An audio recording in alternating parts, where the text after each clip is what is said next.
Okay, hello everyone. Here I want to provide a tutorial on how to mute notifications on Snapchat app on Android device.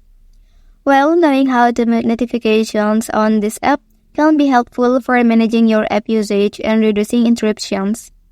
And muting notifications allows you to temporarily silent alert for new messages, stories, and other activities on the app, giving you uninterrupted time to focus on other tasks or activities without being constantly distracted by notifications.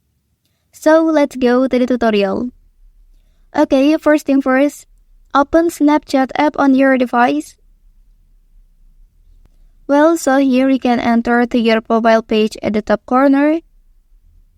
Okay, after that, click settings here, and then you can select notifications.